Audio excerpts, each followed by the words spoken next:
Facebook. Hi, YouTube, of course. I think we're on Kick and some other things. Hello there. Hi, everybody. Sorry I'm a little late. Jasper, that's my toy lover. You know, everybody's like, oh, my dogs love toys. Remember,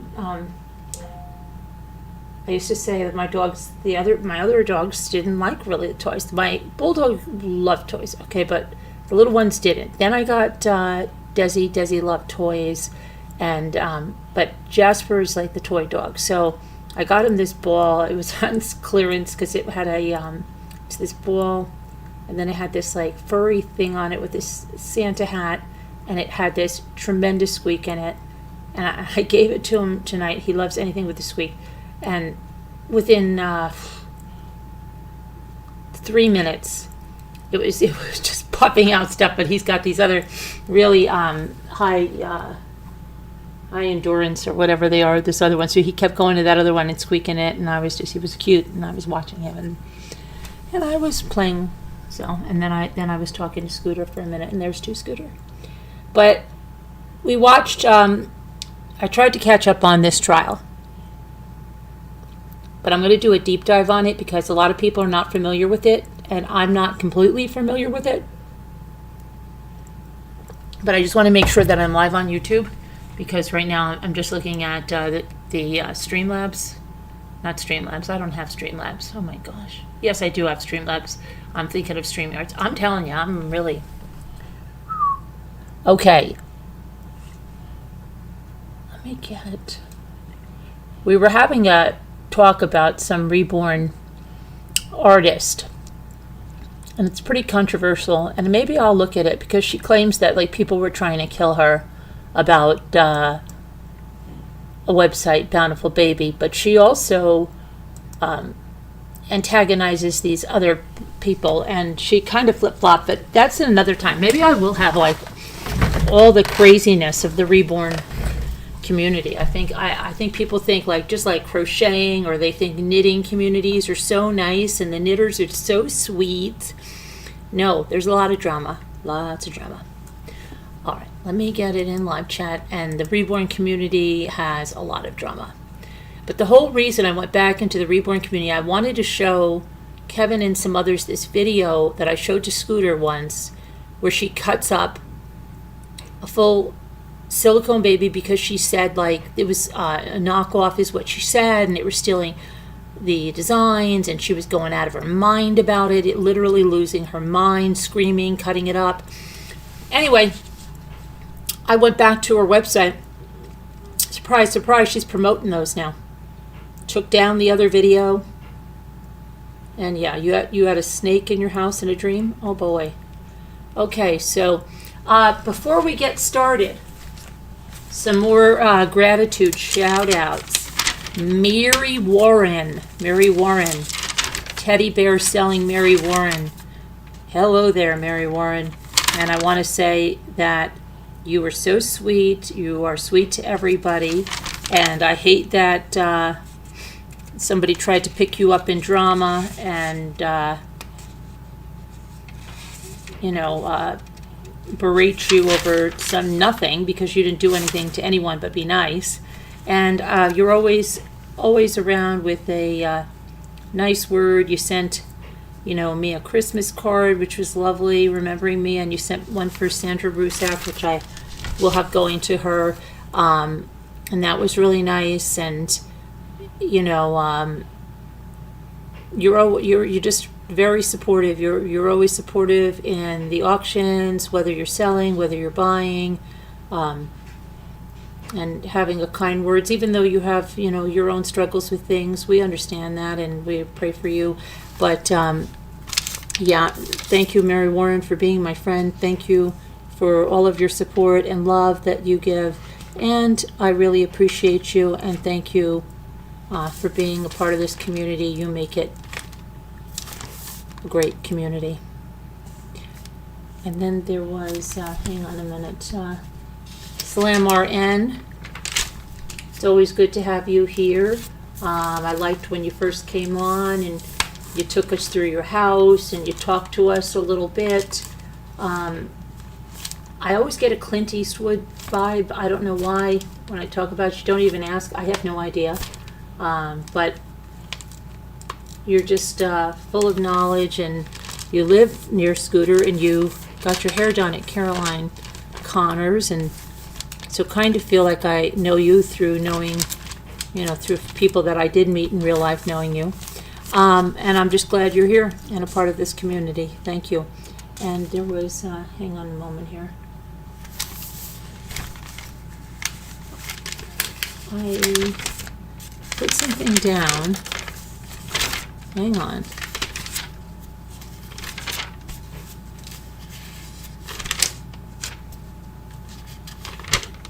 Oh, I know. Lacey. Lasso Lacey. I was getting your package ready today. Lasso Lacey is extremely kind. All the stuff she did for the Ramblers on the celebration we took in 2023 when she went to Japan and sent us all that stuff. And I still have that little lucky cat right up here. It's on my mic. It's a magnet, and I keep it right up there because it kind of looks like my daughter's cat. So I keep it right there. I have her pineapple pens that she sent, her pineapple little charms that she made out of beads there on my Christmas tree that's still up over here on my island. And Lasso Lacey, you are such a kind person. You've come on our lives. You've come in our Zooms. We really appreciate you. And, it's nice. And don't say it if they come. Don't say it till they come in, or they might miss it. I just want to say it. They're lurking. They watch. I do say it when some come in, but I do. They'll have to watch, right, to hear their name. That'll be good. And I wanted to get, because it's like I don't want it to ever think that I'm forgetting people, and I'm not. It's just like we have so many people in this community, and as anyone can see, my mind is like mushy. But yeah, I will do that. I have been doing that for people that have come in, but those were just like right off the top of my head, 2, 3 big things.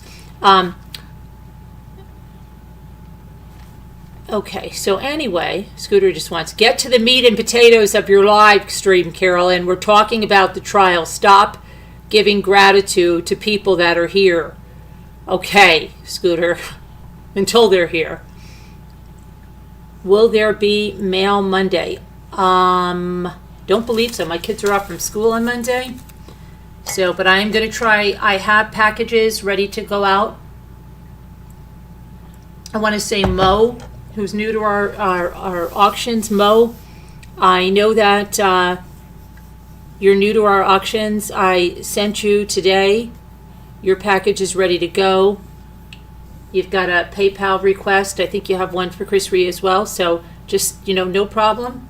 Just, I know this is you're new to this auction, but that's how it works. And then the others that I have going out, I have about 8 or 9 packages that'll be going out. It'll be Debbie D. It will be Manager of 3 Monsters. You don't have your request yet. I didn't put them in yet. I'm telling you, your packages are packed. Marianne F., Mary Warren, Lasso Lacey. Well, that's 5. I have more than that. Kimmy, that's 6. And Kimmy. Oh, Emily Casto, that's 7. Who else do I have? Emily Casto. Oh, Little Lady is 8. Those are 8. Okay. So probably tonight, tomorrow, I'll have the, I'm not worried. I'm going to get their labels and get it sent out. So you can look for requests on that. So anyway, now that's enough of the housekeeping. So we're watching this trial. Now this right here, this is Natalie Cochran. So these names lately are just... Anyway, she has already pled guilty to running a Ponzi scheme. But now she's on trial for her husband's murder. He was poisoned with insulin. Natalie's a pharmacist. One of her good friends is a physician's assistant. They also have neighbors that allegedly she asked for insulin from. They have incriminating text messages. The prosecution feels that she was in this Ponzi scheme up to her neck. She had taken millions from her friends, family, even her husband's parents, even the physician's assistant had money taken from her in this Ponzi scheme, which is a Ponzi scheme is a investment pyramid type thing. It's fraud, okay? You know that Bernie Madoff, probably one of the most famous Ponzi scheme guys. Well, she was running this Ponzi scheme. Now, she pled guilty to this, but the prosecution saying that her husband was getting too close to this. And that he was going to ask her, he was asking where their money was going, the money of his friends, family, the money of his parents, where's it going? And the prosecution says that Natalie was getting tired of it. She was getting upset. She didn't want him closing in on her scam. So that is why they say she killed him by poisoning him with insulin. Her defense team is like, are you guys crazy? Even if he found out about her scheme, he's not going to send the mother of his children. He's not going to call them on the authorities on the mother of his children. Stop. This is ridiculous. So let's take a look. We're going to take a look at this case. I don't know how many of you are following it, but we're going to go and take a little bit of a deep dive onto this West Virginia. Mountain Mama, take me home. Okay. Alrighty.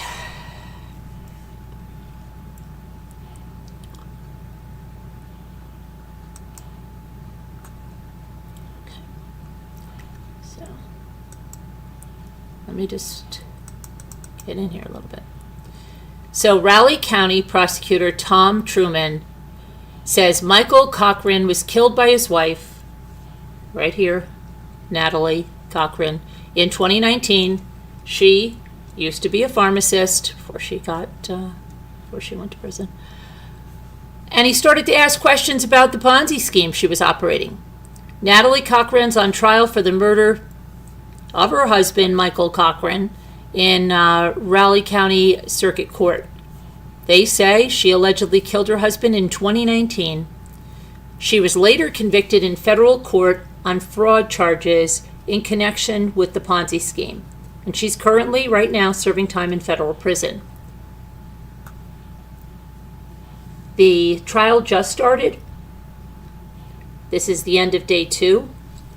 So let's go on some background in this. On February 5th of 2019, Michael Cochran was a 200-pound, healthy, 38-year-old man. And by midday, February 5th of 2019, he would lose consciousness and never regain consciousness. That's what was said in opening statements by Truman. He said that Natalie got some insulin from a neighbor and she gave it to her husband, and that he passed out on the kitchen floor. And there is a photo of him passed out on the kitchen floor that they showed the jury. He's just all crumpled up on the kitchen floor. But his wife didn't get help for him right away. Did she call 911? No. Did she load him into the car and take him to the ER? No, Truman said. All the opportunities to get help for this man, and she took none of them. This is all in the opening statement, okay, that I'm going, so I'm quoting right now, Truman. Michael Cochran was eventually taken to the hospital, and in less than a week, he died in hospice care. An experienced RN and a hospice nurse said she had never seen a body to come out of hospice that looked so good. This was a healthy man until she, Natalie Cochran, did him in. Truman told the jury, circumstantial evidence will show that Michael began to ask questions about the large sums of money friends and family were investing in the contracting business he and his wife operated, but were getting no return for their investment. Michael Cochran did not know what was going on, but he was going to find out. He said that Michael Cochran didn't know anything about the Ponzi scheme that his wife was running there. And the prosecutor told the jury that a chartered flight scheduled from Beckley to a bank in Virginia on February 6, 2019 to find out about where the money was going.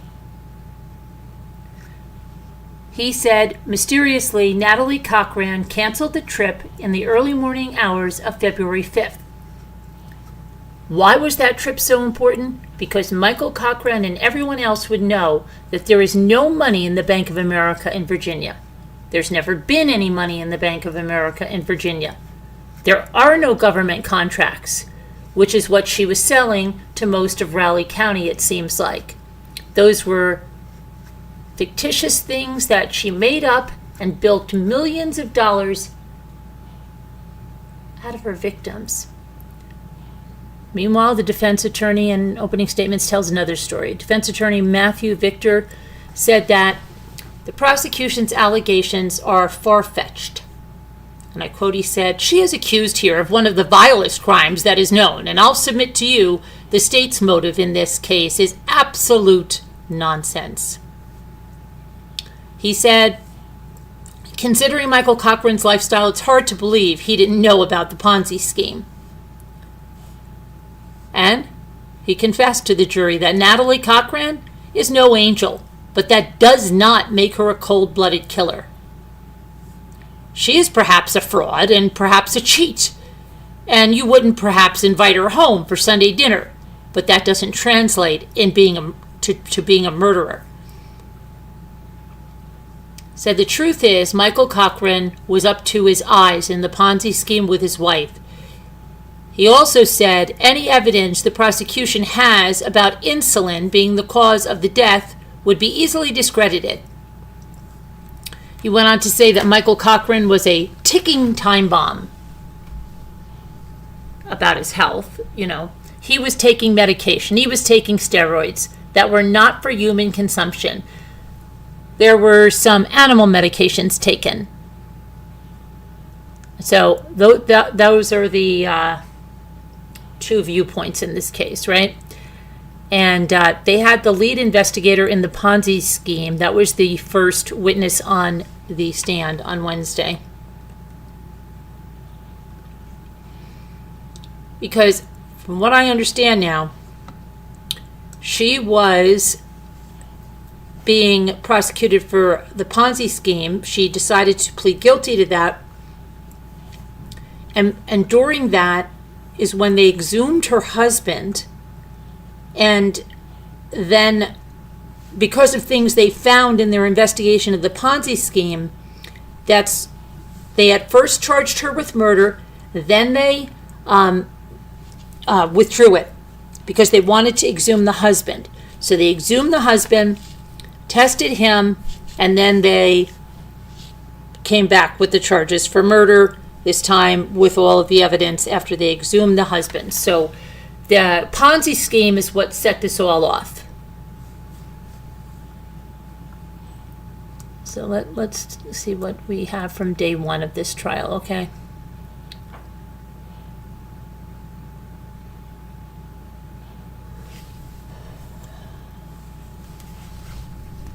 Okay.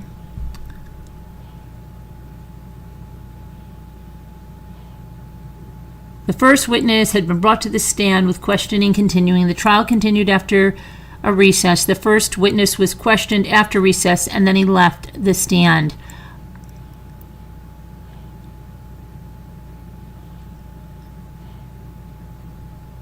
But I want to hold on before we go for that. Here's where she was re-indicted for the murder of her husband. go back a little bit before that, okay? So this is from October 24th of 2023. So a year and how many? November, December, January. A year and 3 months, is that where we are? Yeah. So a year and 3 months, prosecuting attorney Ben Hatfield announced that Natalie Cochran, a Daniels pharmacist currently serving 11 years in prison for her role in a Ponzi scheme, was being formally charged with the first-degree murder of her husband, Michael Cochran, for the second time. The original case against her, who has been against Natalie Cochran, has been accused of poisoning and killing her husband, was dismissed in April. 6 months later, Hatfield is giving further insight into why he agreed to drop the initial charge and why recent medical findings gave him the confidence to seek a second indictment. There was a they subsequently exhumed the body of Michael Cochran. Hatfield explained during a press conference held at the Beckley Police Department, and he said, and I quote, "A doctor, Paul Uribe," which reminds me, Linda Uribe. I so appreciate you. I love seeing your name in the comments. You are a great lady. You've been with me a long time. You've always been very supportive. Very grateful for you. I love you, Linda Uribe. Okay. A Dr. Paul Uribe, who is a renowned forensic pathologist out of Texas, did an examination and issued a formal opinion that the manner of death is homicide, and further that the cause of death was the introduction of exogenous insulin that is unprescribed to Michael Cochran into his system. Cochran is serving her sentence for wire fraud. She's serving at an FCI Hazleton in Brewston Mills. Hatfield says his office is working with federal corrections to ensure Cochran's appearance at any upcoming hearings and trial dates related to this new charge. She has only appeared in court once in 3 years. He says that they were going to send a certified copy of the indictment along with a detainer order to the FCI to lodge the state's detainer in the murder case, and will engage in the typical habeas processes in order to secure her appearances at the state court dates from the federal corrections facility. Hatfield also said that because the special grand jury session is so late in the term, Cochran likely won't get her trial until next year, which is exactly right. She's getting it right now. Okay, so that's why she was first charged, charges dismissed. She was re-indicted on the charges about her husband's murder, right? Right.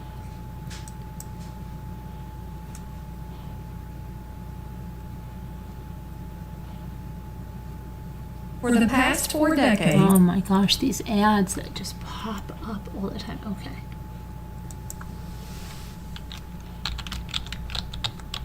But I want to go into the little bit of the Ponzi scheme and what she pled guilty to.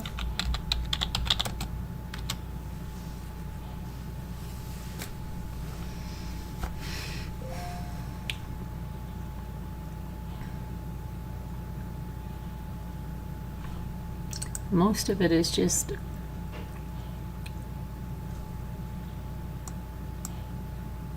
okay. So there's new details regarding Michael Cochran's final days that have come up. Oh my gosh. This is crazy.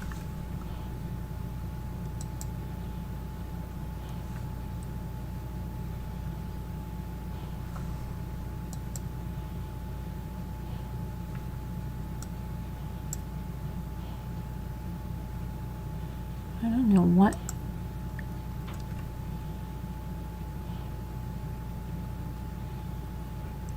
They say the state has no direct evidence in this. It's circumstantial. I don't know what is going on with this. Hold on a minute. I want to get. Let me see. I don't want that. Make it. What do I have to purchase here?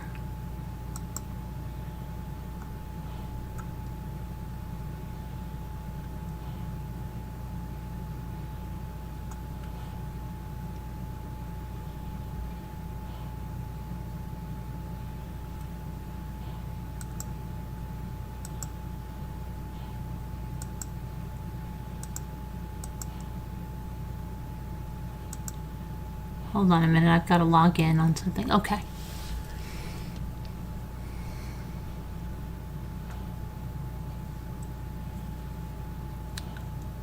Oh my gosh, this keeps, I don't know what this is doing.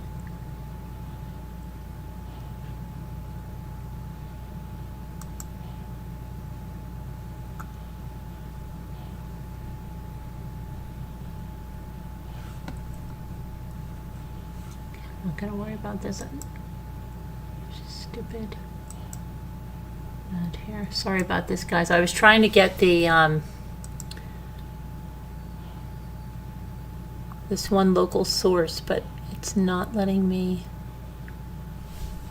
get in here. So we're gonna go to another source here to get the information.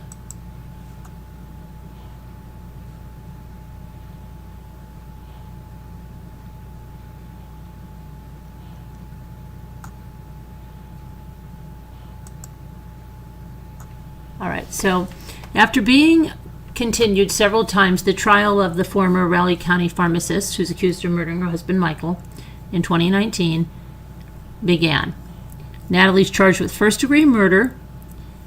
She's currently serving that 11-year federal prison sentence, and I don't know how many years she's into that. I think it couldn't be more than 1 or 2. Despite national and extensive local news coverage of Michael Cochran's death, Raleigh County prosecuting attorney Tom Truman said on Wednesday that he was optimistic that attorneys would impanel an impartial jury, adding that there are a number of people who are unfamiliar with the case.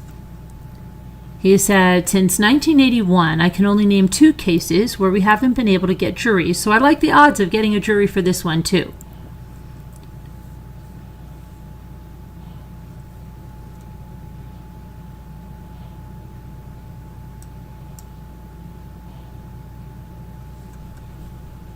Okay, let's go over here.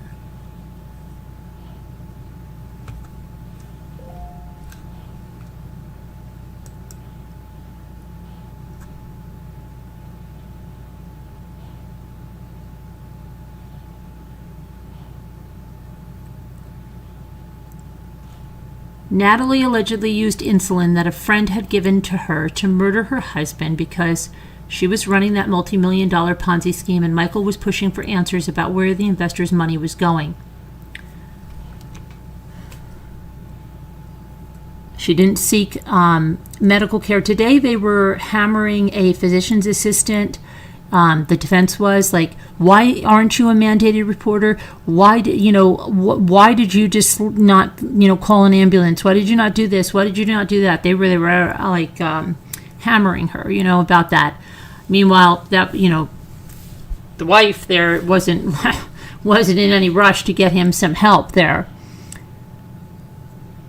Defense attorney Matthew Victor countered the prosecution's argument about, the husband blowing the whistle on her, because he said that he didn't think that her husband would have ever turned in his child's mother to federal investigators. He also said that Michael Cochran was using steroids that he bought online from Mexico, and that he'd been hospitalized for various illnesses prior to becoming ill on February 6th of 2019.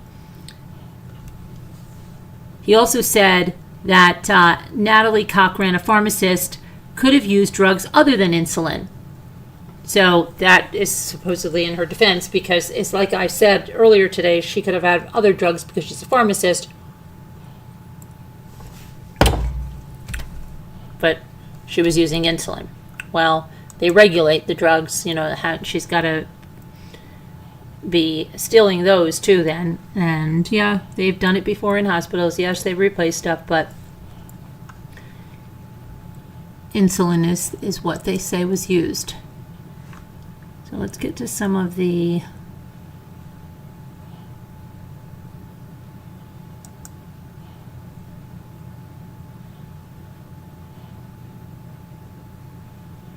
testimony here.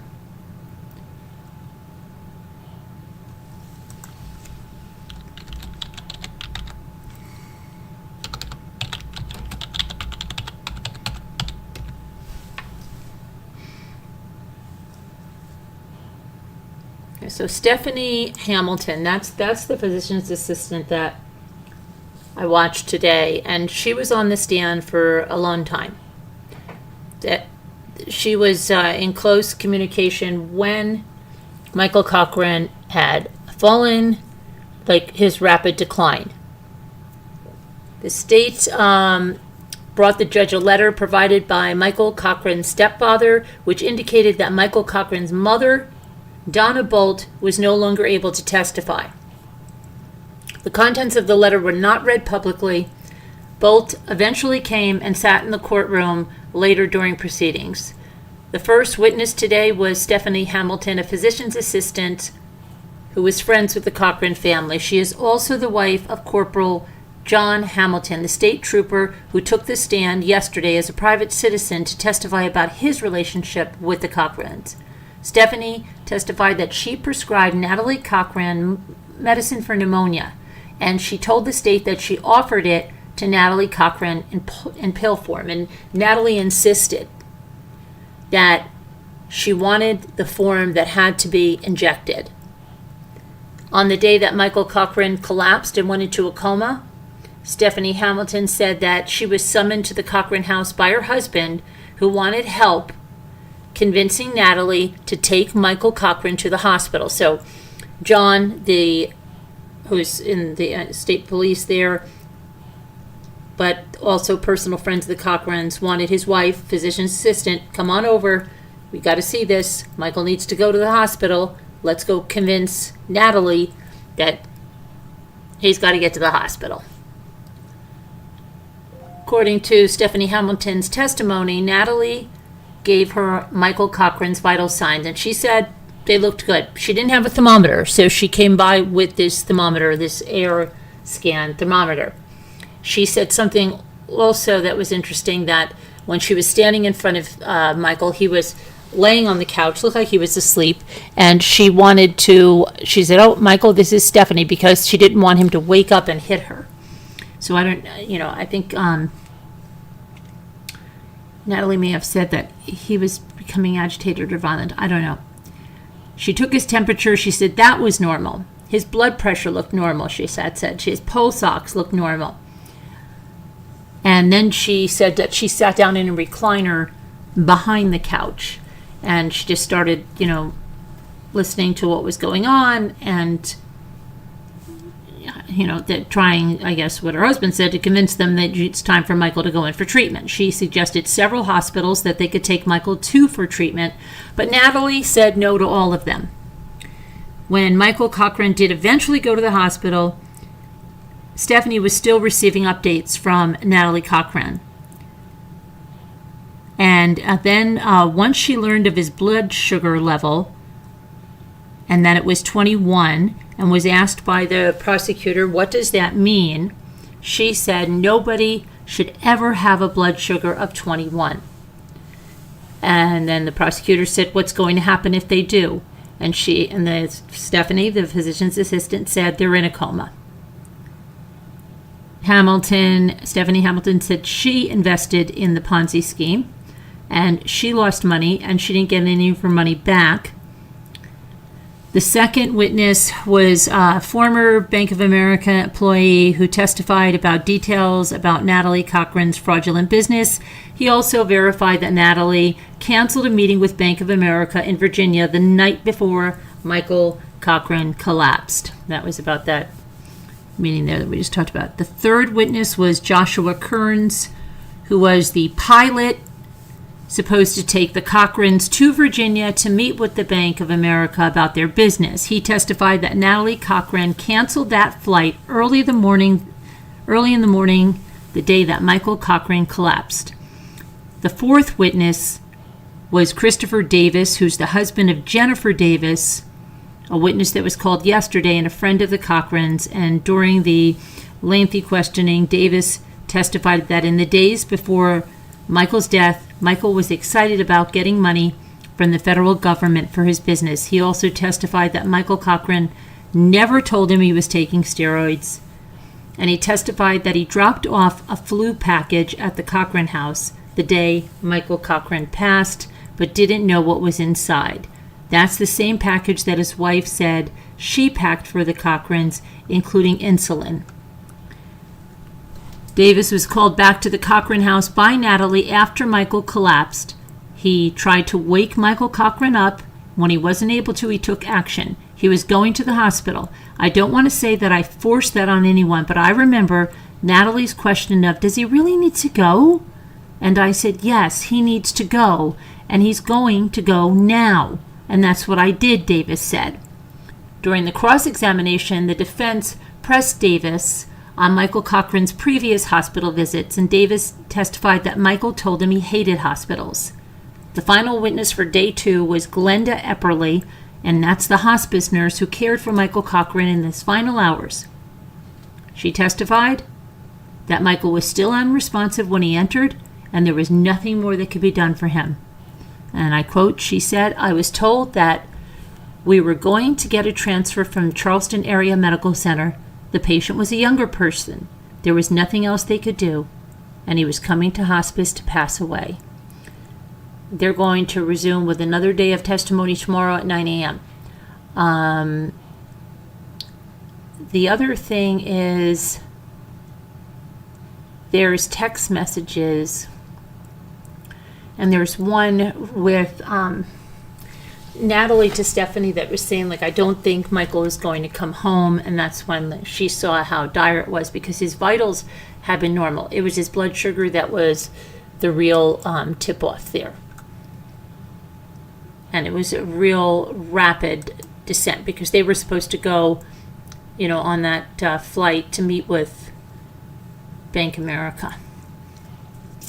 Trying to see if we can get some of the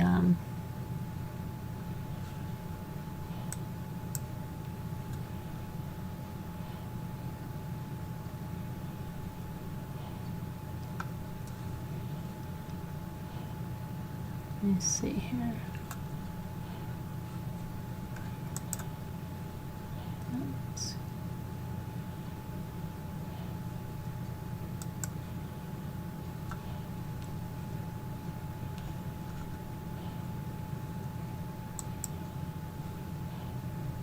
Okay.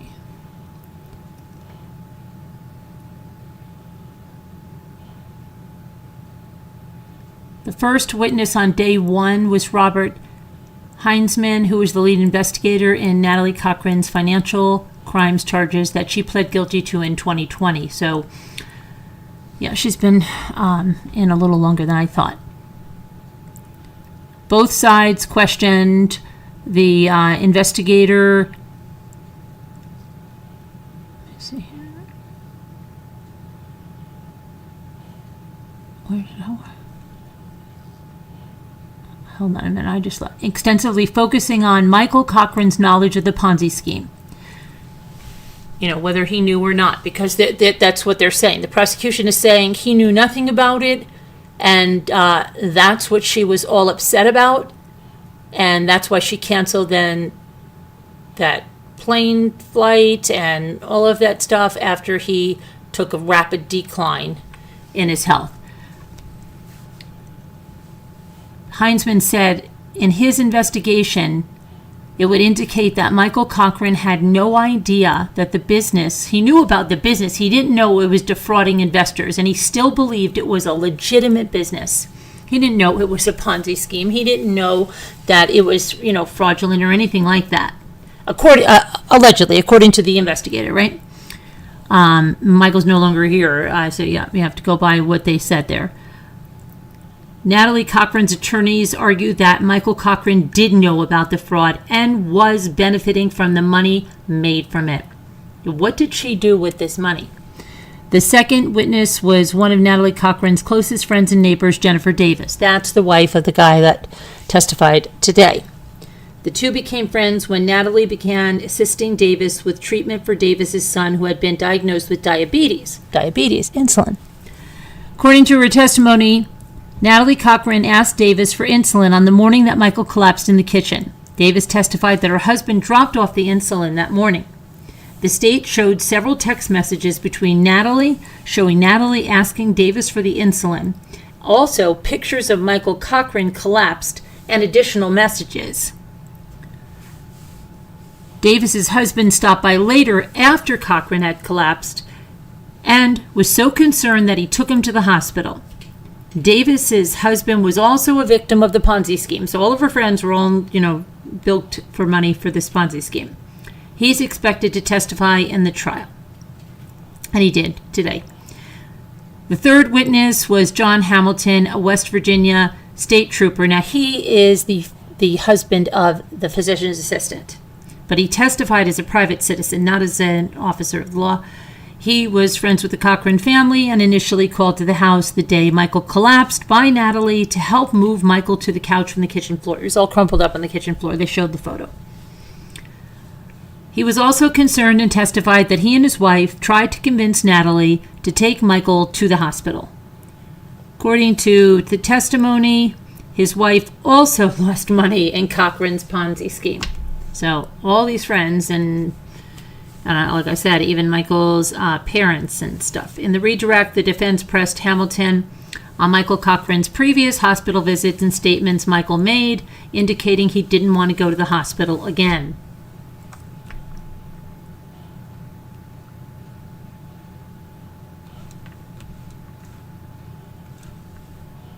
I don't know, the mother of the victim can no longer testify, so that's... I wonder what that was about.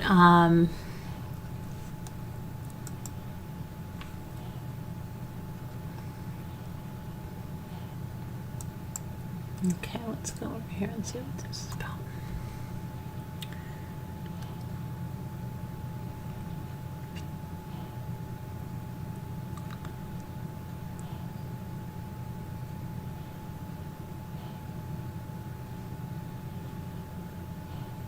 So someone in comments on a informative post about the trial, someone said, I used to work right behind her house at a group home, and she's awful to the kids that live there. I don't even know. So some of these people you got to take with a grain of salt, but let's see. I'm wondering what she did with this money.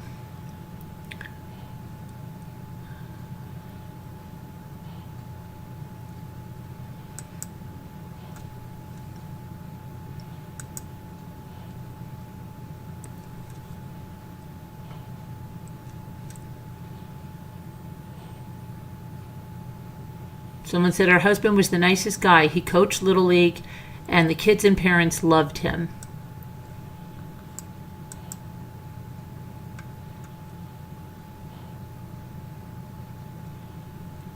Okay, so that was... Let me look over here.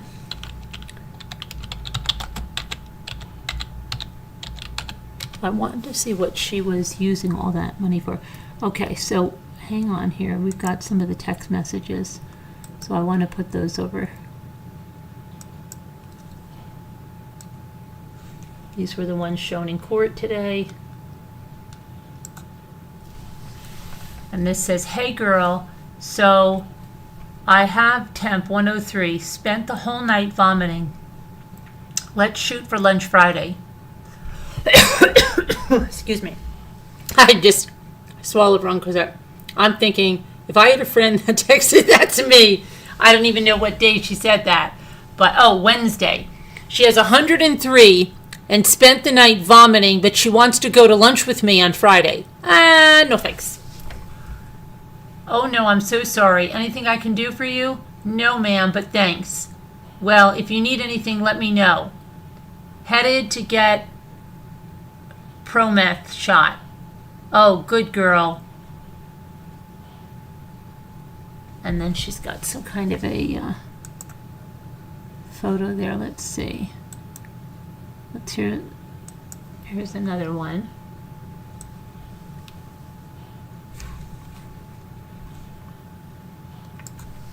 It says, okay, I will. Mike is getting sick too. Just want to lay in bed today, maybe tomorrow or Friday. Oh no, I don't blame you. I I hate y'all are sick. If you need me to get you anything or whatever, let me know. No, it's good. You just focus on your little guy. Thanks. He feeling better? Swelling going down? Swelling looking better, still very conscious, but not as emotional. Well, each day will get better. It has to. Yeah, it will. You have to get better too.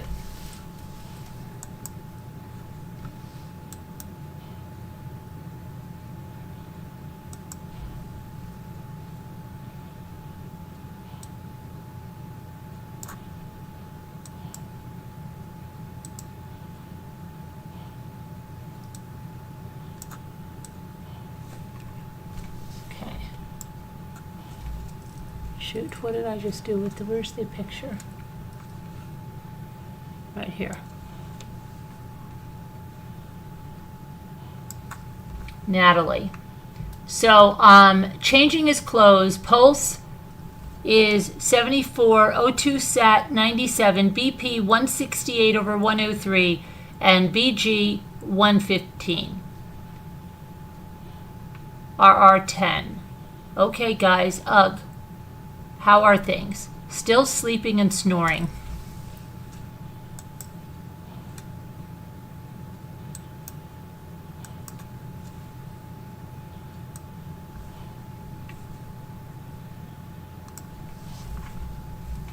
Just like when he was in the hospital those 2 days. Okay, gosh, John would have helped you into... would have helped you with that.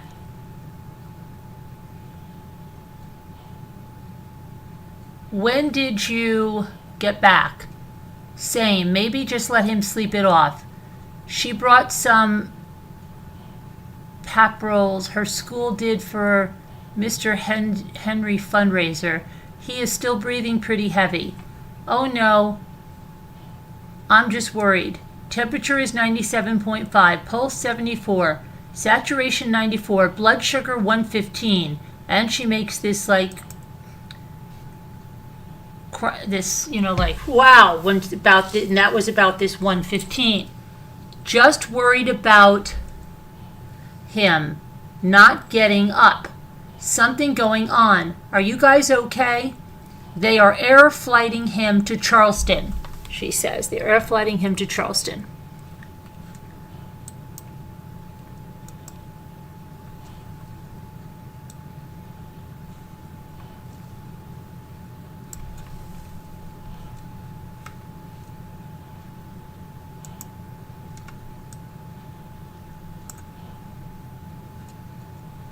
Who is? When did you go? We have been wondering. What is going on? Sorry, came about 45 minutes ago. BG was 21. Blood glucose. I think that's what she's talking about. Yeah, blood glucose. Oh, it's the blood glucose when she's worried about. I'm so sorry. It wasn't the one. It's this. When he got here. And they said he has brain swelling. Came to RGH? Who is with you? I will go to Charleston. Yes, came to RGH. Chris and Treadway here. I'm good, promise. You stay with Hunter. I can go to Charleston. My stepmom is here. I'm good, girl. My mom was begging to come with me, and I told her no. It would hurt her feelings. She doesn't want this physician's assistant friend with her. Okay?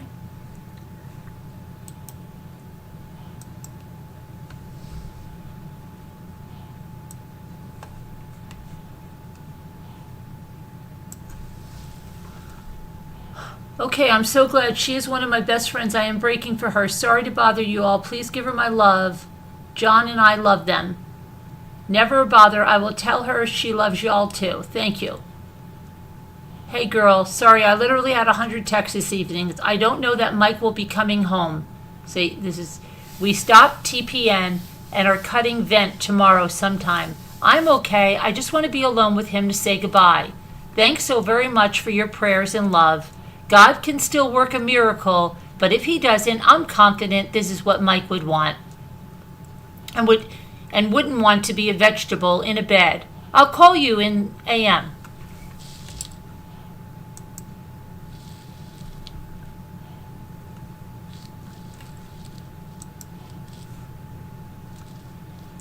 Okay, so those are the texts from February 6, 2019, the day Michael passed out and had to go to the hospital.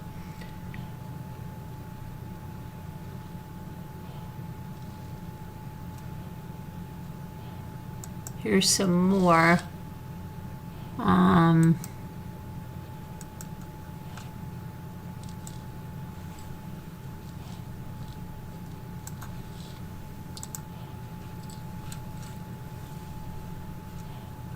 We are both sick, so they put me on such high-dose steroids, I have to start taking small insulin shots. Going to have to order a vial. They gave me 2 steroid shots in the last 2 days, said my red blood cells are only 5% oxygenated. Sugar today was 280. All your water should be coming today or tomorrow. Oh, wow. Are you going to the cancer center or Halsey? I have a vial of insulin if you need it. Went to Halsey today, too sick to travel or to have procedure tomorrow. Oh, that's awful. You poor thing. You need anything?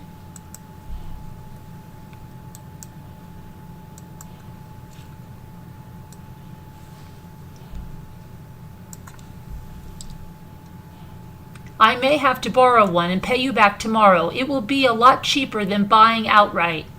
I told them it was your cupcakes. That threw me over the edge. LOL. Mike's sick today too. Of course, I can drop off on my way to the mission center. Should be leaving in about 20 minutes.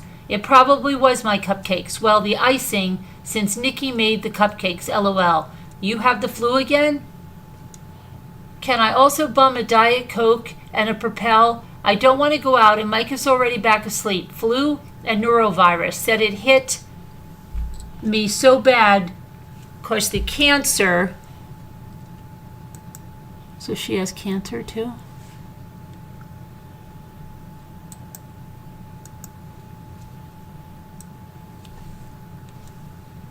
I missed this. She has cancer too? She had cancer? Oh no, is there any chance his blood pressure bottomed from the pills he took earlier? No, BP now is 128/82, heart rate 61, 16 BG, 145.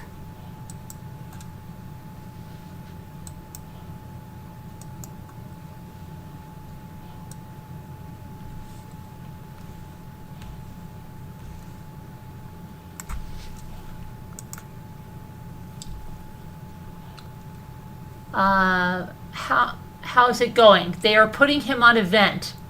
Oh, wow. What's going on? Chris just told me he had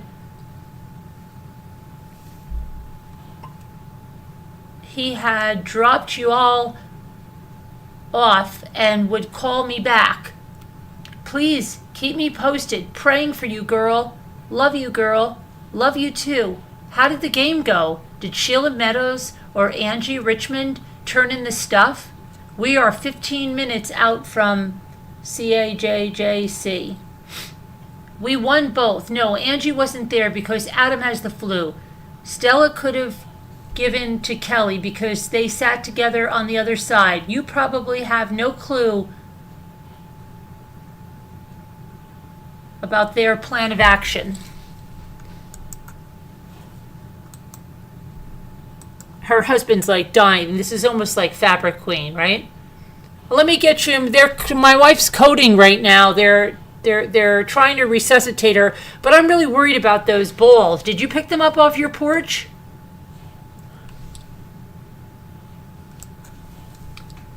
Nope. I just need them to get one before bingo. LOL. Too much going on, chick. Thanks so much to you and Chris for always being there. Hopefully they'll figure out what's going on with him before morning. You really need to try to get some rest tonight if possible. I hope the swelling affects the mean side of his brain and the rest stays good. LOL. You're welcome. Chris feels horrible for not being able to go down with you guys tonight. He's working on those hearings for tomorrow now, and he's going to get to Charleston as soon as he can. I can tell he's really concerned, but I told him I think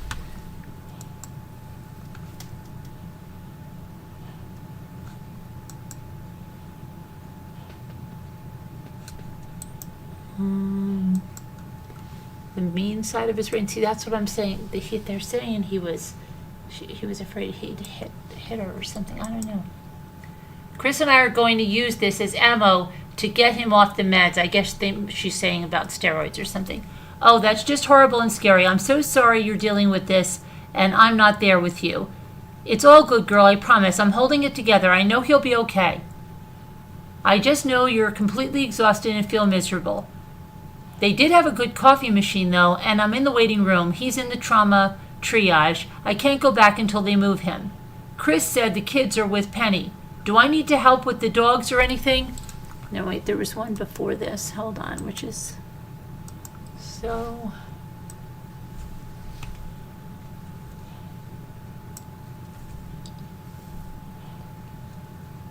You're something, Chris, horrible for being too good. This is horrible. This is almost... To get to Charleston as he can, I can. Mostly concerned, but I told him I think he'll be okay, even by morning, and yes, I hope. Oh, that's the good side affected. Okay. Let's see. Let's go to the next thing here. Hold on. This is...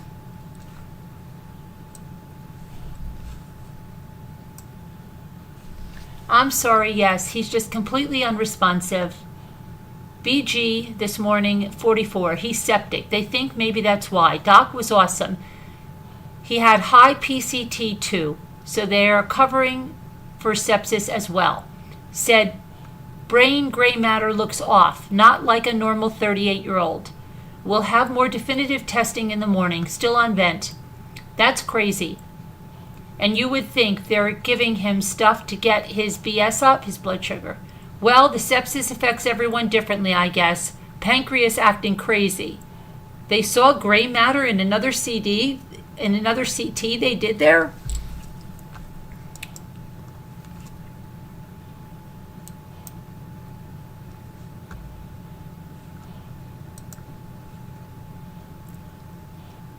Okay, and those messages were with Jennifer Davis, the the woman that testified on the first day, not the physician's assistant. Jennifer Davis, the wife of the other guy that was on the stand today, the one that dropped off the insulin, the one whose son is diabetic. Those were their messages. Jennifer Davis and Natalie Cochran. Okay, now let's see what else we've got here.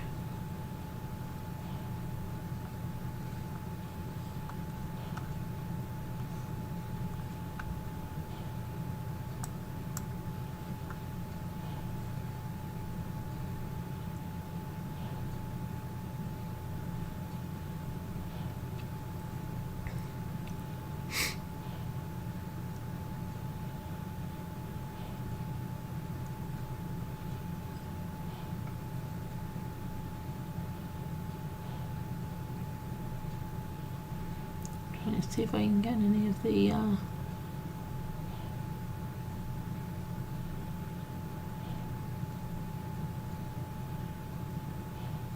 okay, let's see what these are.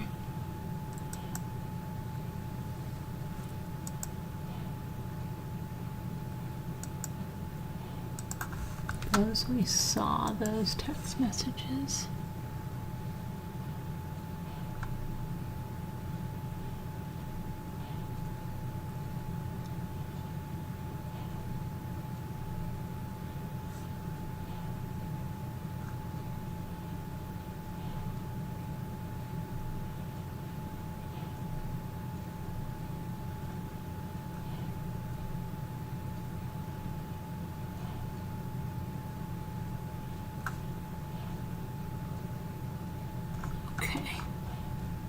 So let's see.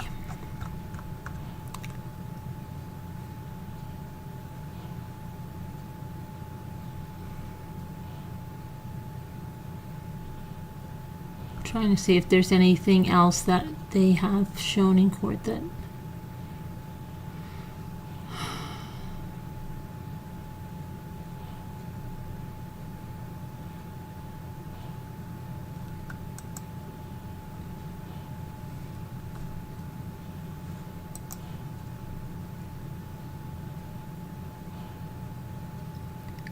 The guy from Bank of America talked about how the Cochran's account was set up with Bank of America through a U.S. trust, and said that they initially got the call about the Cochrans. He said he was primarily speaking with Natalie and wanted to set up an account.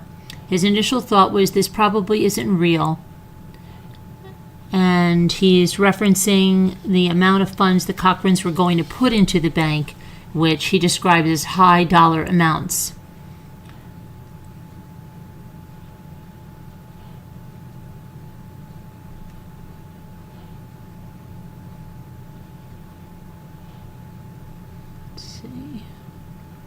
Chris Davis is the husband of the woman that was texting here, Jennifer. And he's the one that got Michael to the hospital.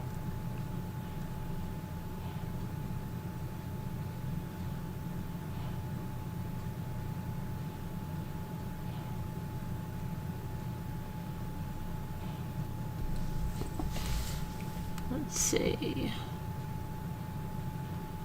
Matthew Victor, the defense attorney for Natalie, asked Chris if Chris's son, who's diabetic, ever passed out as a result of an insulin injection. He said, "Oh, praise the Lord, no, he did not, because the insulin was administered to him correctly."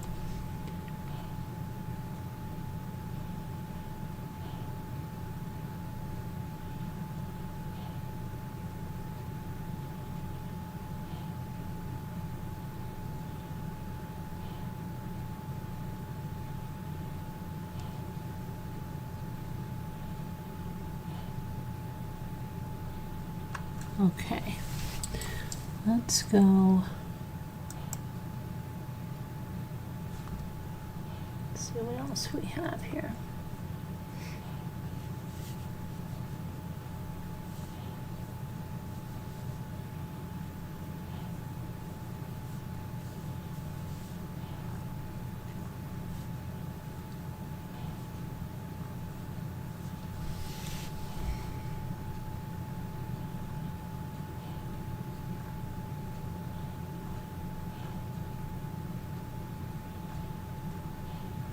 Trying just to see if we can get some of the... This case is like, it's very under the radar. Apparently there's not a lot of people. The courtroom was like empty. So few people in there.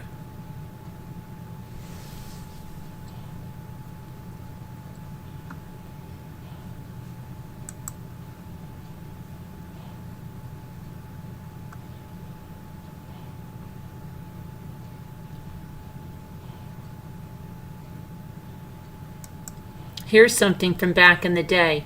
Okay, I love going back to back in the day articles. Look at her back in the day. This is from 2019. Look at this.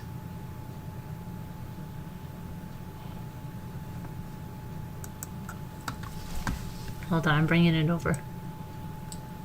Look at her face. She's perplexed. I make this a little bigger.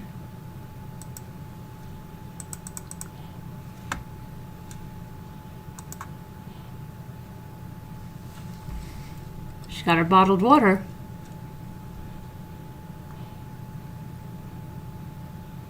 This West Virginia woman arrested on allegations that a company she operated with her late husband ran a Ponzi scheme that raised at least $2.5 million from investors. These investors thought they were funding lucrative government contracts. Natalie was arrested yesterday morning, and this again was September 27th, my grandfather's birthday, 2019, and indicted on 12 counts of wire fraud, 1 count of bank fraud, 4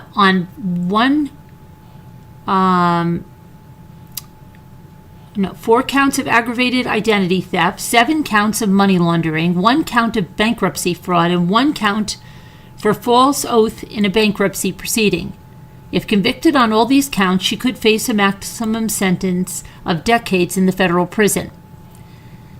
The charges came amidst a second investigation for her alleged misuse of funds from a Little League baseball program. You see why she asking about the Little League stuff, okay? So she's got her hand in the Little League baseball program, too. So she's probably a major professional fraudster running a Ponzi scam. She's doing the baseball thing. Yeah, right? Okay. Little League baseball program where she serves as the treasurer, as well as a court order ordering her late husband's body to be exhumed over questions about his death. According to the indictment, Cochran and her late husband, Michael, owned and operated Technology Management Solutions, LLC, TMS, and Tactile Solutions Group, LLC, TSG, both of which were registered as federal government contractors. TMS allegedly operated as an information technology company that provided consulting services, while TSG held itself out as a wholesale merchant and a provider of durable goods. When did it start? It started in the mid-2017. Both of those companies were touted as successful government contractors, including that TPS was a leading supplier to the U.S. Department of Defense, national security agencies, federal civilian agencies, prime contractors, and worldwide nonprofit organizations. Investors were told that they could invest in individual contracts that had been awarded to either TMS or TSG, the two companies, and receive a percentage of ensuing profits from the government work. Investors were provided with various information confirming the status of their investment, including contract numbers representing the purported government contract they were funding, and forwarded emails from federal government employees or bank personnel about the contracts. In total, TMS and TSG raised at least $2.5 million from 11 investors. 2.5 million, 11 investors. Several months later, federal authorities filed a civil forfeiture complaint seeking to confiscate several properties owned by Cochran and had allegedly been purchased with the illegal funds. Okay, so she's buying properties with the funds. The filing alleged that TSG and TMS never had any government contracts and instead were used as a Ponzi scheme to pay fictitious returns to new investors using existing investors' funds. Investors' funds were also purportedly used by the Cochrans to support their outwardly lavish lifestyle by making luxurious purchases, dining out. Do they think that this is, how do they think this is going to work out? Dining out frequently, taking vacations, and making payments towards the defendant's properties. Cochran filed personal bankruptcy the next day, listing less than $600 in bank accounts and cash on hand and $1.4 million in liabilities that did not include any investors in TSG or TMS. The indictment echoes allegations that TSG and TMS failed to ever secure a single government contract. Instead, they claim the companies used new investor funds to pay the returns. Yeah, that's how a Ponzi scheme works. So they get the new funds. Oh, here you go. Here you got a dividend on that. There you go from the new investor. Try to keep them happy and then try to keep it going and keep using that to pay to make them think there's something going on while they're using the money for something else. And they also secured cash advantages from several financial institutions by claiming the investor deposits were actually business sales. Cochran is accused of stealing the identities of various government employees through the forwarding of emails and other communication purporting to come from those officials, which gave credibility, right? She's making all, making all these emails and stealing identity of people that have authority to convince the investors this is on the up and up and it's legitimate, right? The indictment also accuses Cochran of committing bankruptcy fraud by misrepresenting her income, failing to disclose transfers and gifts she had made, omitting her ownership of property and interests in TSG and TMS, and testifying as to those facts during her meeting of creditors. Cochran is also under a separate investigation by West Virginia State Police for the alleged misuse of funds while she served as the treasurer of the Shady Spring Youth Baseball League. This private boys baseball league, authorities are looking into a variety of suspicious transactions in the league's bank account, including, now listen to this, a $1,364 charge to Amazon, investments in crowdfunder.com, $1,142 in charges at Dunham's and Dick's Sporting Goods, a $402.60 charge to Parker Compound Bows for a bow and arrow. That sounds like that would be for the Little League, right?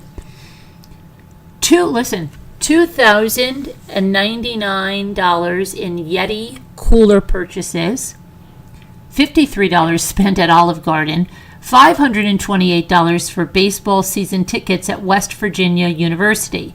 Additionally, TSG had hosted a fundraiser for the league earlier in the year at the Cochran's residence that included a bingo game and the raffling of, listen to this one, the raffling of semi-automatic weapons, and apparently raised more than $16,000 for the league's coffers. However, TSG's check for the donation subsequently bounced. Okay, imagine that one. Hey, honey, we're raising money for the youth baseball league. They're going to have a bingo game over at the Cochrans. Let's go. They're going to be a raffle. They have semi-automatic weapons. Come on. Oh my gosh. Authorities are also looking into the circumstances surrounding Michael Cochran's death this February, with one outlet reporting the Cochran's attorney claimed that Michael Cochran had been vomiting in a sink and broke a countertop when he collapsed. See, I love going back and looking at stuff from when this happens.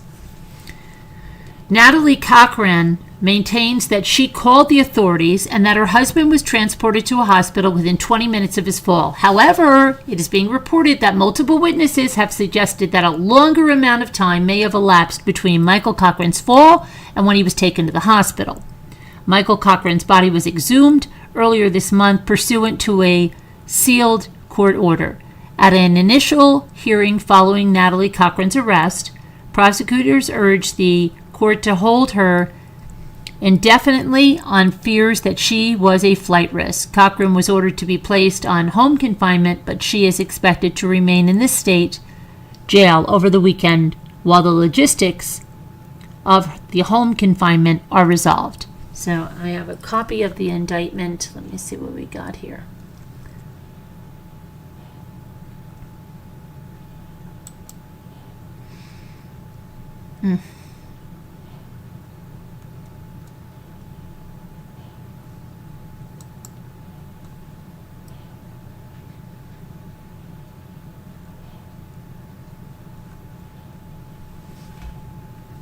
Hold on, I'm just trying to open this indictment up to a bigger view.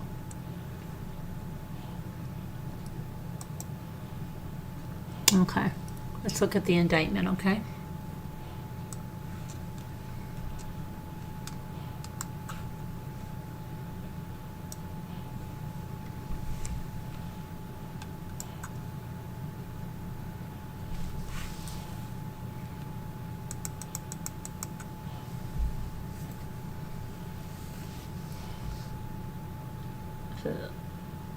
These are the companies that we talked about. Let's see.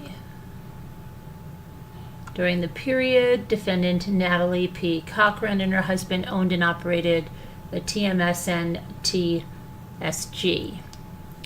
They were West Virginia corporations located in Beckley, Raleigh County, West Virginia. According to the defendant, Natalie, TMS was an information technology company. They were registered federal government contractors, but neither ever won a federal government contract. Natalie offered various investment opportunities to her family, friends, and other members of the community. From approximately June 2017 through at least August 2019, defendant Natalie knowingly devised and intended to devise a scheme and artifice to defraud and to obtain money and property by means of materially false and fraudulent pretenses and representations. That is, through false representations about her and her companies, qualifications as experienced government contractors. Defendant Natalie P. Cochran fraudulently induced numerous people to invest in these companies and in phony government contracts purportedly awarded to those companies. As a result, Natalie defrauded numerous individuals and financial institutions of more than $2.5 million. It was a scheme that Natalie represented those two companies to be successful government contractors. Natalie also specifically represented that TSG was a leading supplier to the U.S. Department of Defense, national security agencies, federal civilian agencies, prime contractors, and worldwide nonprofit organizations. It was further a part of the scheme that the defendant, Natalie, fraudulently solicited investments in the fake government contracts supposedly awarded to either TSG or TMS for goods the defendant, Natalie, claimed either TSG or TMS were to supply to federal or state government agencies. It was further a part of the scheme that the defendant, Natalie Cochran, falsely represented that TSG and TMS acted as brokers for government contracts and that the individuals could invest in individual contracts that had been awarded to TSG or TMS. It was further a part of the scheme that the defendant, Natalie Cochran, fraudulently led individual investors to believe that they were providing the capital that TSG and TMS needed to bid on and to fulfill their government contracts, and that the investors could expect to receive as a return on investment a percentage of the profits that TSG and TMS would make from their government contract work. It was further a part of the scheme that the defendant, Natalie P. Cochran, sent text messages to potential investors about upcoming federal and state government contracts, and the defendant, Natalie Cochran, supplied existing investors with fake contract numbers that had purportedly been awarded to TSG or TMS. In fact, however, neither TSG or TMS were ever awarded any federal government contracts, and neither company ever fulfilled or received any payment under any state or federal government contracts. Okay, so she had induced at least 11 people to pay over $2.5 million for the purpose of investing in alleged government contracts. In February of 2018, she applied for and did receive cash advances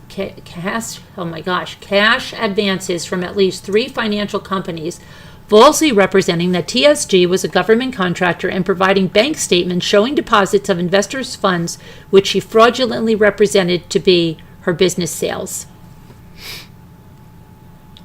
It was further a part of this scheme that the defendant, Natalie, promised and pledged to the finance companies a portion of the accounts receivables, which it in fact consisted of investor funds to secure the cash advances.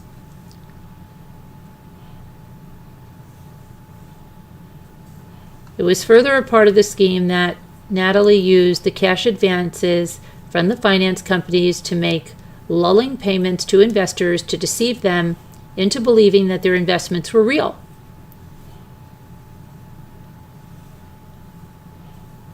It was further part of the scheme that beginning in December of 2018, Natalie applied for and did receive lines of credit and loans from banks by falsely reporting her business's income to secure the loans and the lines of credit, the proceeds of which she also used to make lulling payments to investors. It was further part of the scheme that Natalie opened accounts at City National Bank, Branch Banking and Trust, J.P. Morgan Chase Bank, and First Community Bank. CNB, BB&T, J.P. Morgan Chase Bank, and FCB were all FDIC-insured financial institutions. Furthermore, each of these banks had a branch in or near Beckley, Raleigh County, West Virginia. It was further part of the scheme that the defendant, Natalie Cochran, made false and fraudulent representations to investors by wire about the status of their investments, and TMS and TSG accounts receivable from the federal and state governments in order to conceal the true value of their investments and what she had done with the investors' money. It was further a part of the scheme that the defendant, Natalie, created false and fraudulent excuses for her delay in paying investors their returns on their investments. For example, Natalie falsely and fraudulently represented to investors that she could not make repayments to them because the government had not sent her the payments. they were owed to her from her company's contract work. Further, defendant Natalie blamed a government shutdown for a delay in receiving payments from the federal government, even though she knew that TSG and TSM were never awarded any federal government contracts. It was further part of the scheme that the defendant, Natalie, sent investors fake emails about the statuses of their investments. I'm just trying to make sure I got you guys over here. I want to watch you over here. Okay. We're all good? We're all good. Hi, Will Lighty. Hi, Christine F. How are you? Bucky Ayan. Christine says, hello, Sassy. I'm sorry to hear about your husband being hospitalized. Your husband's been hospitalized, Sassy Dorsey? Oh, no. And everyone is sick as well. Not easy. You have to protect yourself to stay as healthy as possible. Saying prayers. Yes, and Sassy Dorsey, we love you and appreciate you, and prayers for what your family's going through with the loss of your brother, and now your husband is sick. I'm so sorry. We pray for your husband as well and hope that he makes a full recovery and that you guys, get through that as quickly and easily as possible. We love you. Oh, thank you, Christine. Keep it up. Thank you for the super chat, Christine, the super sticker. I really appreciate it. Thank you so much. Okay.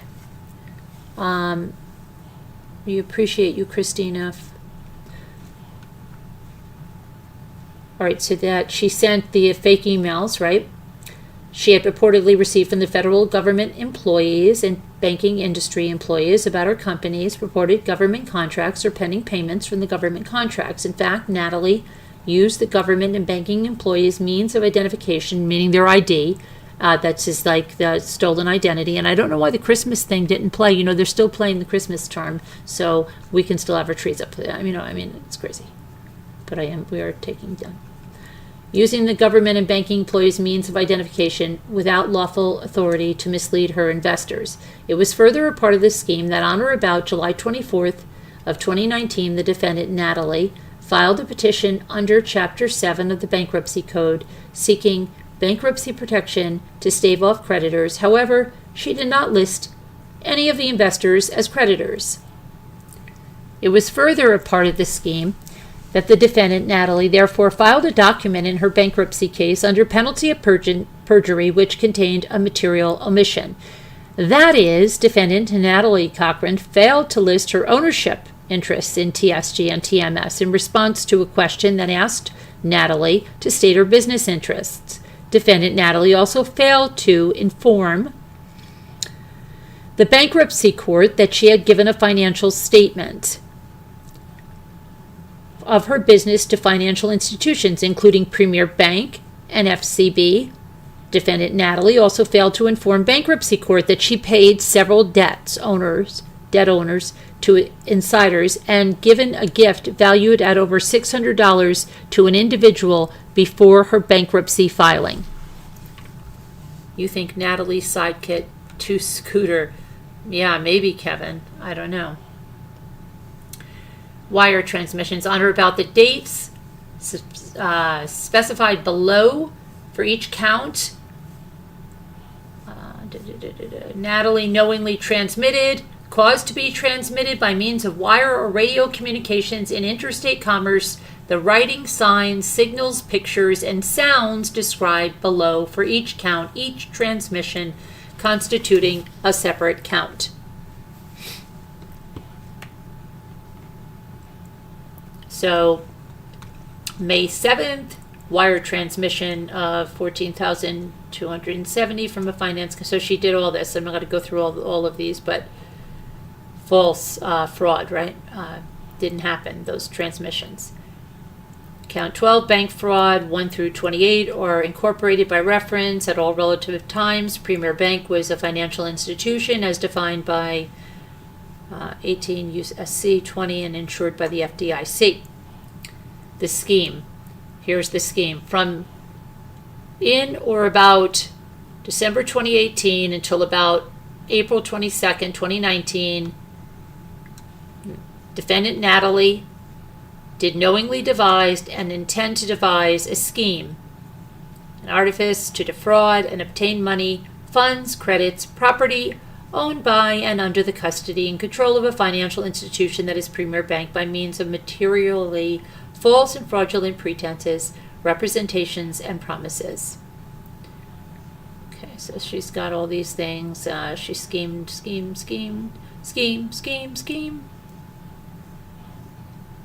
what she did here. This is identity theft. This is when she was using people's identity to create authenticity by using their... Hi, One Eye.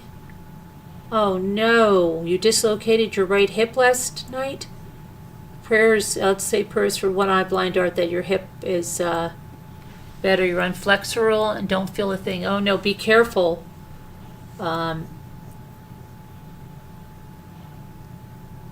You knew something was up when we pulled up to the store. Scooter jumped out of the car with statements in hand and ran for the store screaming, "Charge, charge." Oh, stop. One Eye Blind Art, yeah, prayers that you're on the mend soon. That's terrible. You don't need that. Nobody does. Okay, this is the grand jury in relation. This is, again, the identity theft and trying to create legitimacy.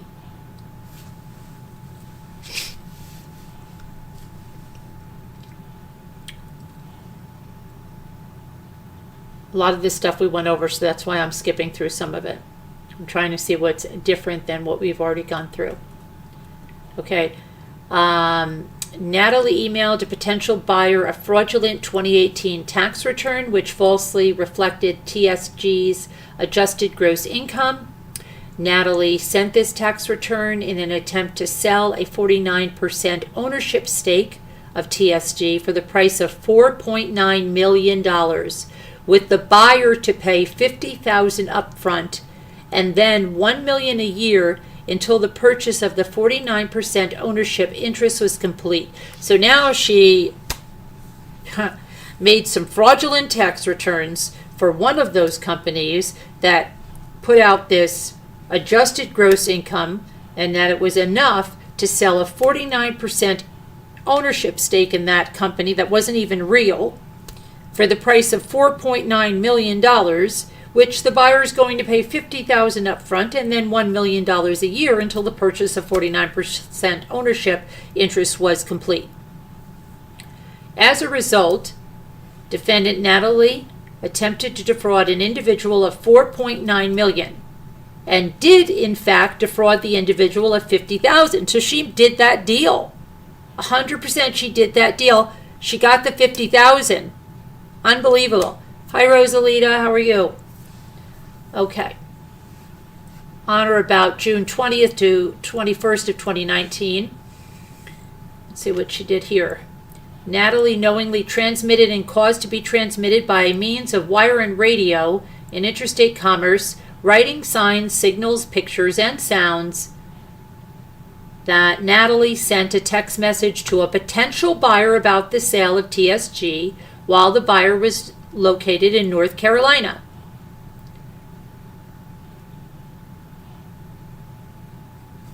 On or about the date listed below for each count in Beckley, Raleigh County, West Virginia, and within the Southern District of West Virginia and elsewhere, Natalie knowingly engaged in and caused others to engage in a monetary transaction by, through, or to a financial institution as specified below for each count,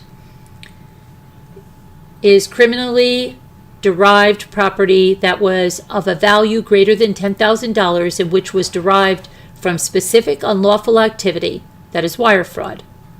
While engaging in and causing others to engage in this monetary transaction, Natalie knew the property involved was criminally derived. So, withdrawal of $37,500 from a CMB account held at near Beckley. October 9th, withdrawal of $31,729. Withdrawal of $11,225, withdrawal of $14,572, withdrawal of $21,904, transfer $20,000 from Premier Bank to an investor known to the grand jury, withdrawal of $112,000 from TSG's FCB account to transfer for the benefit of an investor. Natalie caused to be filed in the United States Bankruptcy Court. Let's see, petition on about July 24th of 2019 in Charleston, West Virginia, and within the Southern District of West Virginia and elsewhere, having devised and intending to devise the above described scheme to defraud for the purpose of executing and concealing that scheme and attempting to do so, Natalie knowingly filed and caused to be filed a document in her pending Chapter 7 bankruptcy case. A proceeding under Title 11, that is, Natalie filed and caused to be filed a statement of financial affairs that contained false and fraudulent information. In response to question 5 in Part 2, Natalie falsely and fraudulently reported that she received $200,000 in gross salary in calendar year 2018, when in fact she had received much more than $200,000 during 2018. In response to question 7, Part 3, defendant Natalie falsely and fraudulently reported that she had not made a payment on a debt owed to anyone who was an insider, when she had in fact made several payments on debts owed to family members within the past year. In response to question 13, Natalie falsely and fraudulently reported that she had not given any gifts with a total value of more than $600 per person in the last 2 years, when in fact she had given a gift of earnings valued at over $600 to an individual known to the grand jury. Natalie failed to list any business-related property that she owned or had an interest in, and she omitted her ownership interests in TSG and TMS when specifically asked by question 27 of Part 11.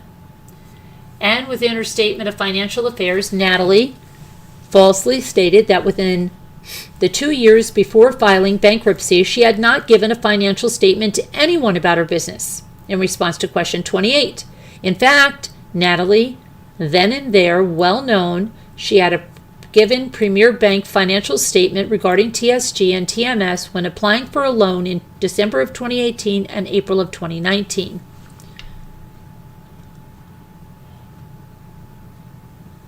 Natalie, on or about August 22nd, 2019, appeared as a debtor before the meeting of creditors held in Beckley, Raleigh County, West Virginia, in the Southern District of West Virginia. The purpose of this meeting was to determine the assets and debts of defendant Natalie in order to help the Chapter 7 trustee and the bankruptcy court manage the debtor's bankruptcy estate. It was material to the hearing to determine, among other things, whether the defendant Natalie had received more from her business than the $200,000 salary she had reported. It was also material to determine whether Natalie had given any gifts that were over $600. On or about August 22nd, 2019, Natalie, while appearing as a Chapter 7 debtor before the Chapter 7 trustee, and then under oath, made a false oath and account about relevant issues during and in relation to her then pending bankruptcy case, Title 11, concerning the salary that she had received from her businesses and the gifts she had given in the past 2 years, saying that in 2018 it identifies your income as self-employed, salary of $200,000. Is that correct? She says correct. Did you ever receive any money from either of the businesses that I've referenced? Just the salary that I put on the bankruptcy, she said. Within 2 years before you filed bankruptcy, did you give any gifts with a total value of more than $600 per person? You listed no. Is that correct? Because I did not, yes. The aforesaid statements of Natalie were false, as she then and there well knew and believed that she had received much more than $200,000 in the form of assets and money, and that she had given an individual known to the grand jury a gift of jewelry that was valued at over $600. Let's see.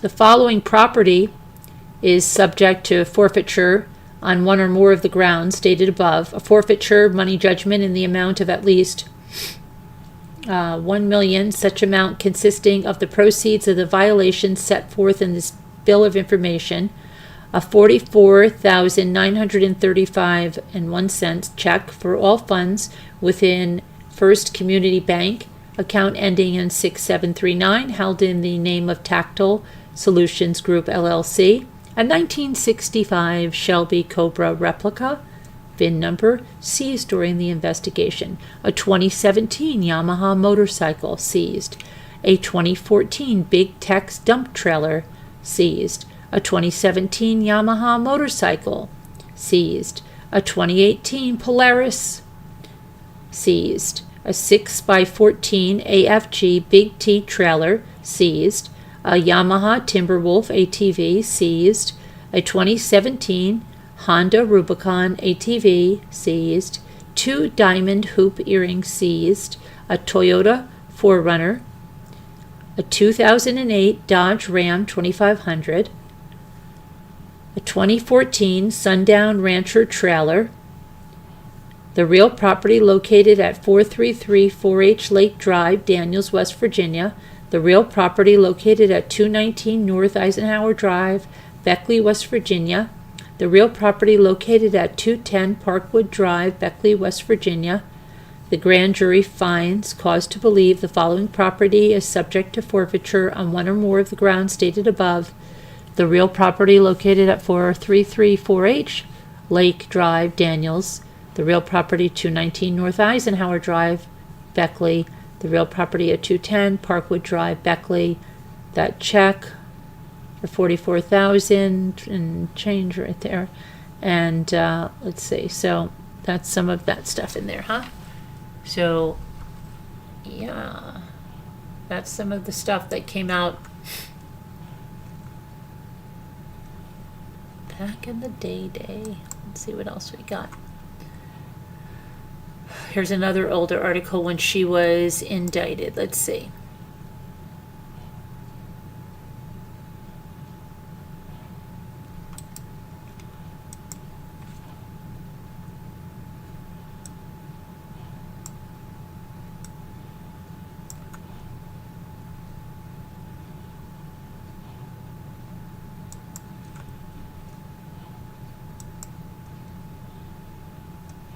Hang on, I'm trying to get a picture over there.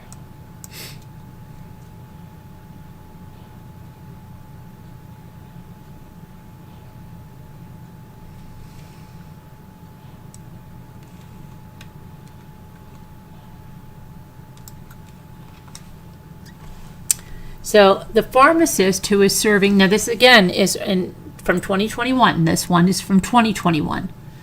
The Daniels pharmacist who is serving 11 years in federal prison for operating a Ponzi scheme has been indicted on a first-degree murder charge in the death of her late husband. A special grand jury returned a single-count indictment of first-degree murder against Natalie Cochran, 40 years old.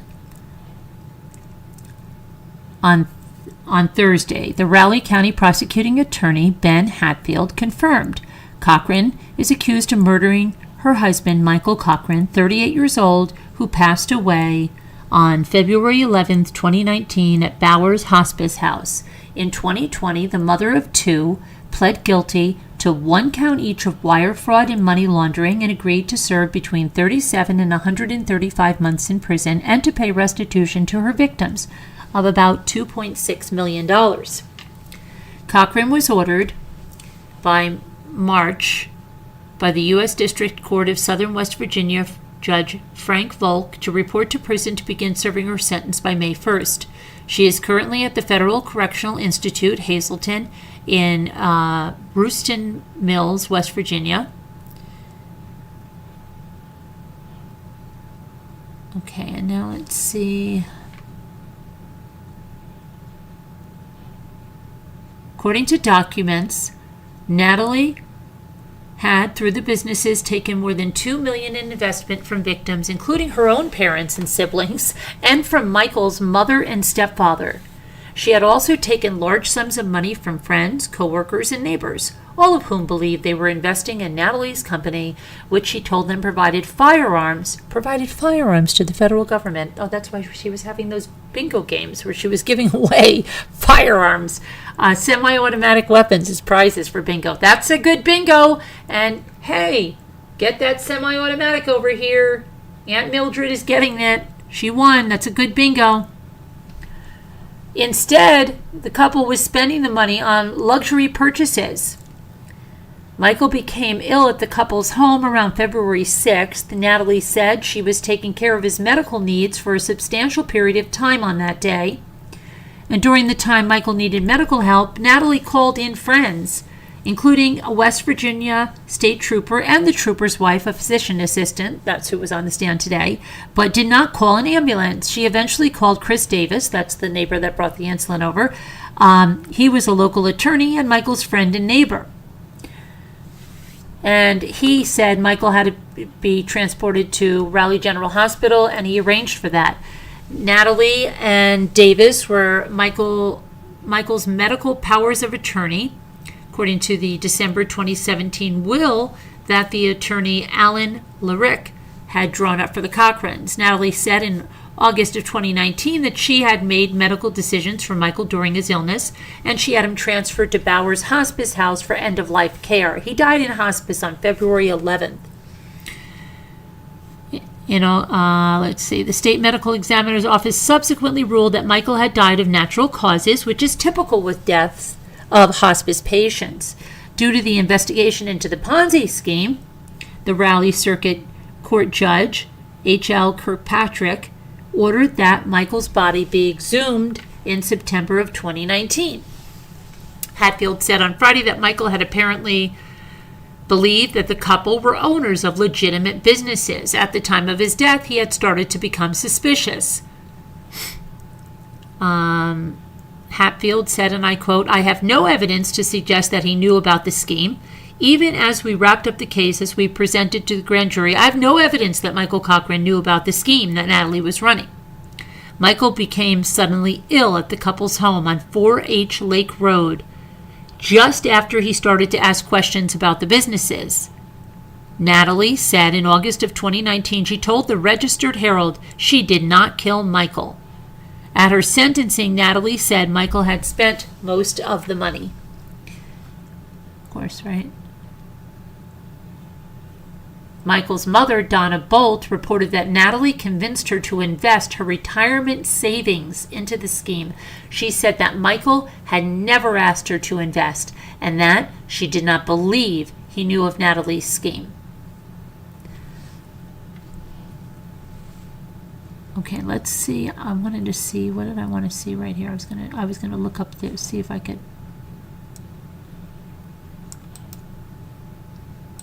find their house.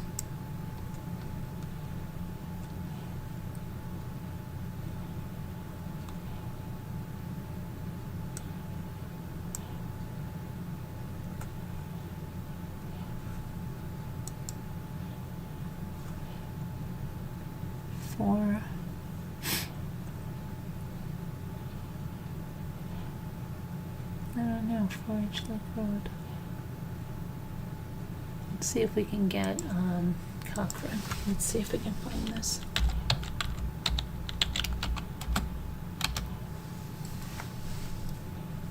.433. Let's see. One of the properties, and that was this one. Let's see what it was like.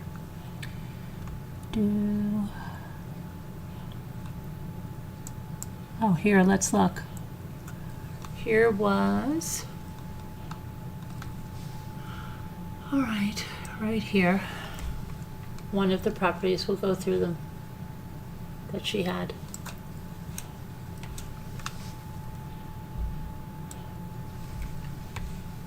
Oh, get over there.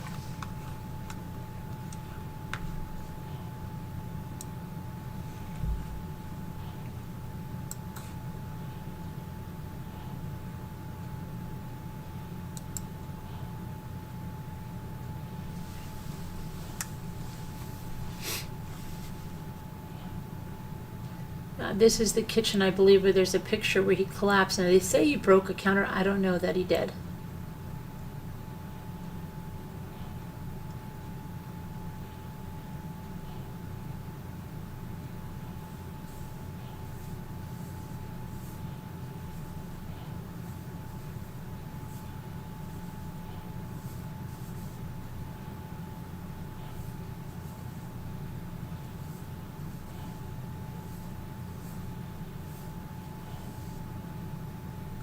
It's over there, over there.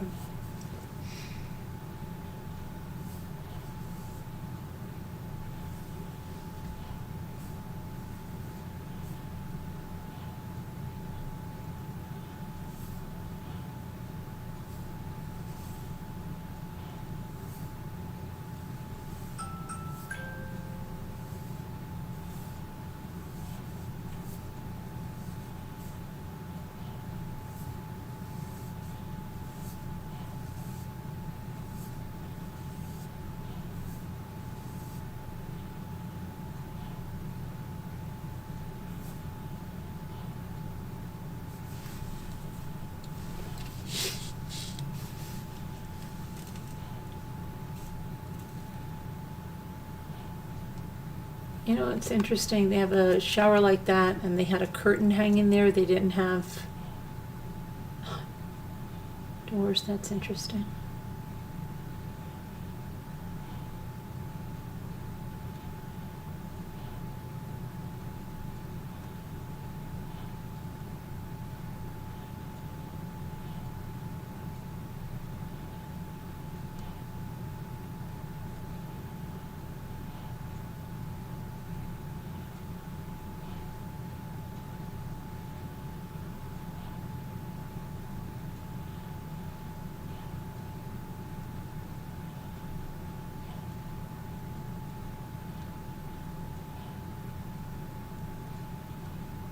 Okay, so that was one of the properties listed, and that's where he was sick. The other one was the 219 North Eisenhower. Hold on a second here.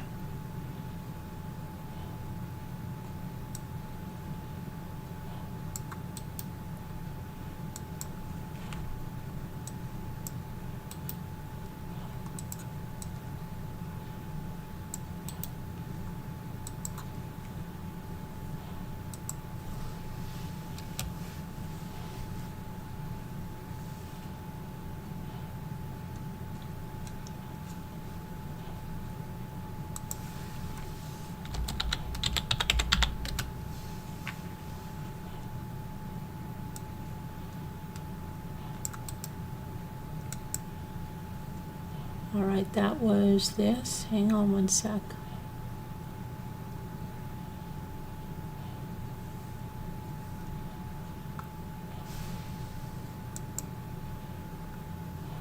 This looks like this is probably a business. It looks like, right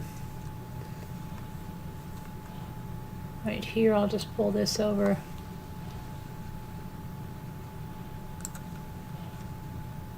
So that was another, and then they have 210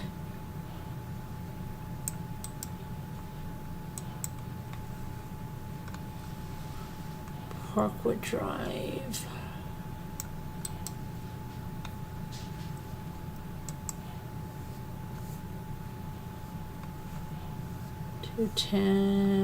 Parkwood Drive.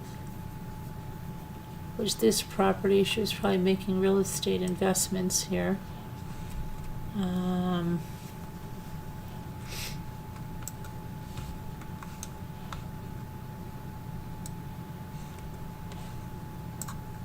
Come on.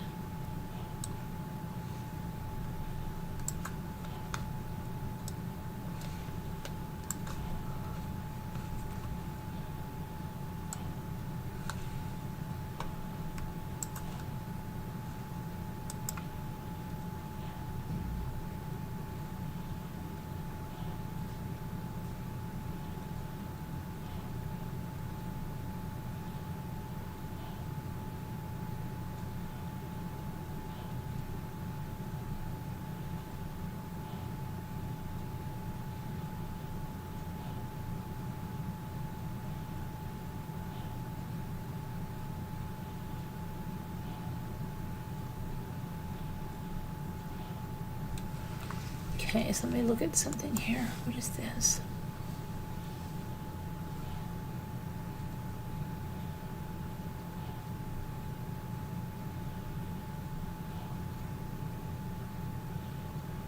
This may not be their property. Hang on, let me see if this is, you know, Oh, Frank Volk, yeah. Let me see. Yeah, it is Natalie Cochran. On June 13th, 2023, the court entered the proposed coordination agreement between the government, it's Chapter 11, let's see.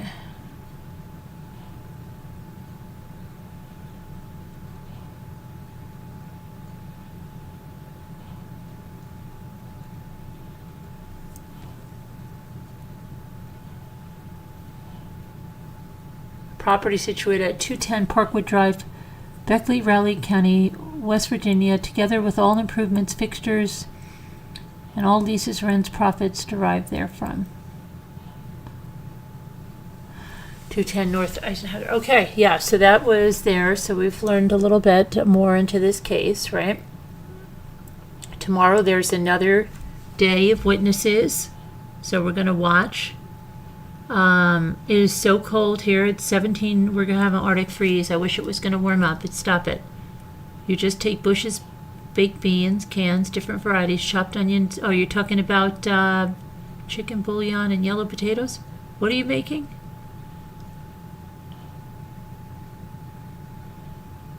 What is she making? Christine, not soup. What soup? What kind of soup, Christine? I need to know what kind of soup you're telling Scooter.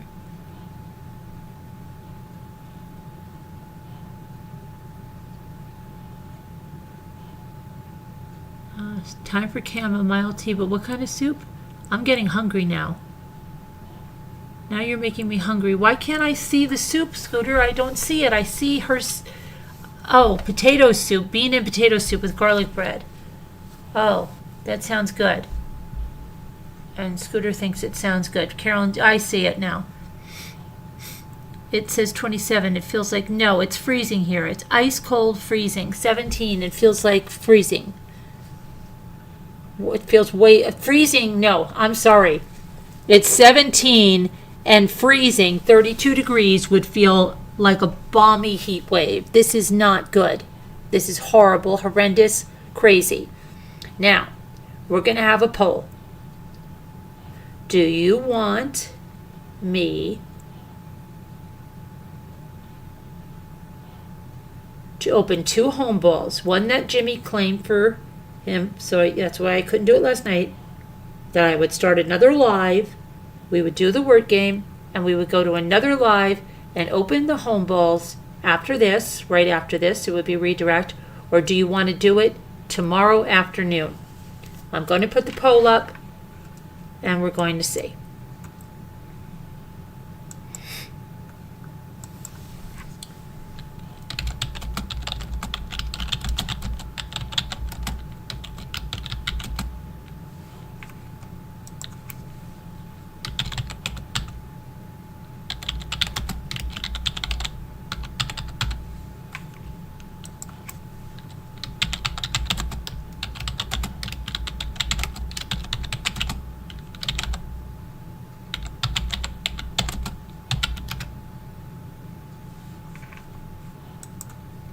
There you go. And while you're answering that, I'm going to pull up the word cookies.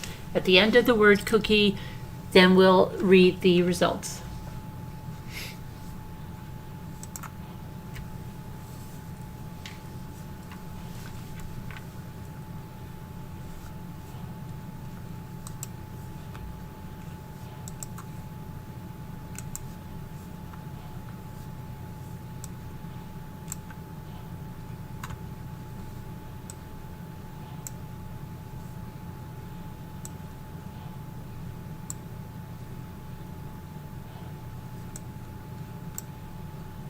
I've never played one game where that if the word gin is there, that it's not there.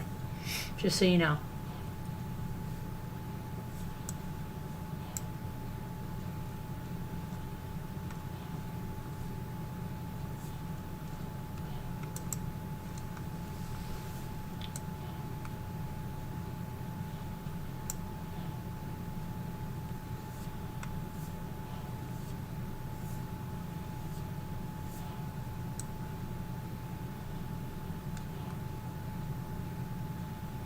Upside down.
Vein I have. Wig, I thought I did have wig. Oh, I have wig. Okay.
Vena heart?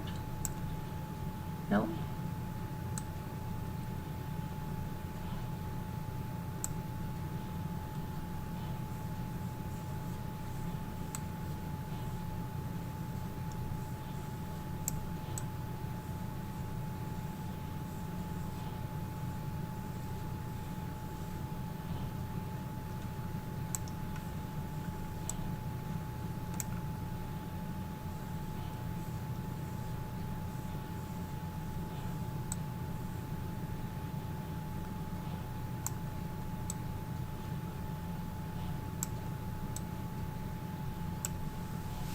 That's it, via.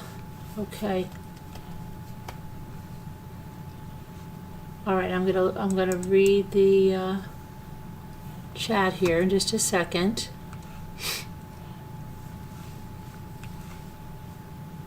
In just a second.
Lug?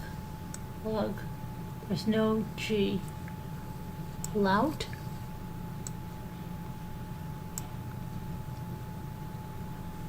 Mutt? Loft?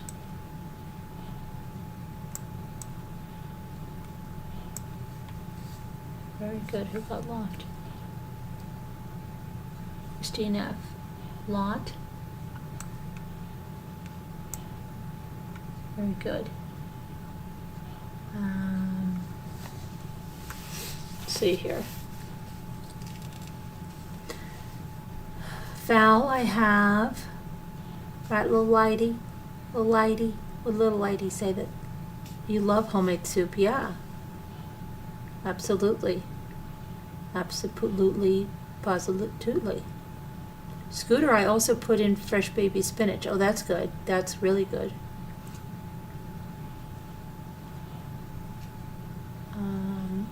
I'm so hungry now that you're making me very, very hungry. Let's see what they look at you guys. You want instant gratification.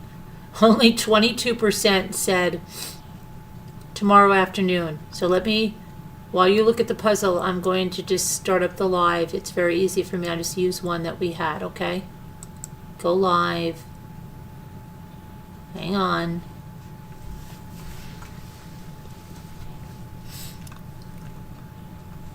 We'll take some panel people that want to ooh and ah over whatever is in the bowls.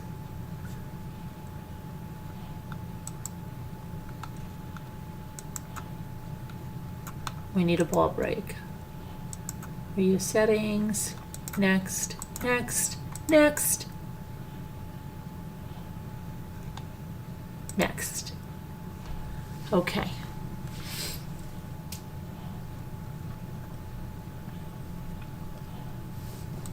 You deserve a break today.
Did you guys hear that? I don't know, somebody's saying a man without pants shot himself dead. I don't know. After a coffee house experience. Have no idea what's going on there. Anyway, I'm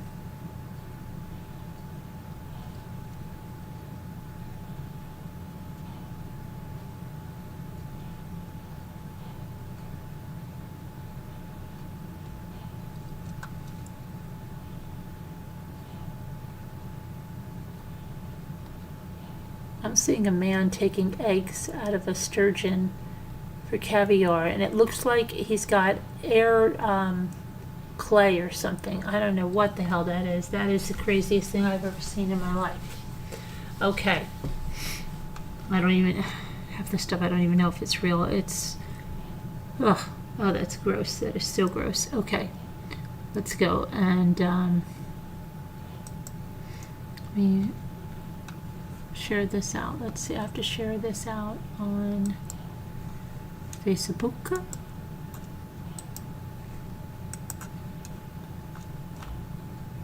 Share it out on Mommy Ramblings.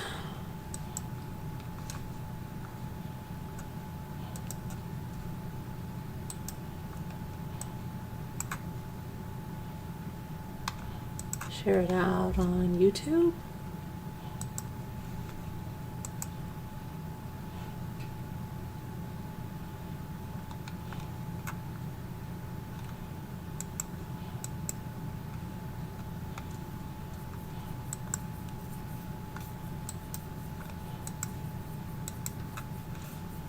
Share it out in Slack.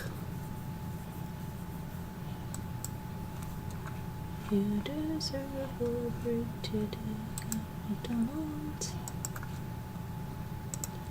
So I'll please give Kevin a round of applause. He's finally broke out and used his Instant Pot and assembled a rolling table, but he has not yet used the mouse that I sent him in July to make his life easier with his Chromebook. So we subtract 1 gold star for that, or he would have had 3.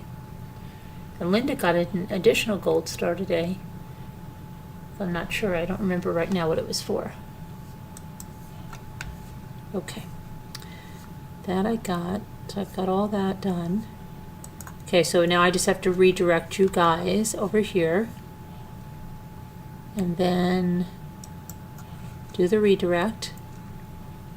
Do the redirect.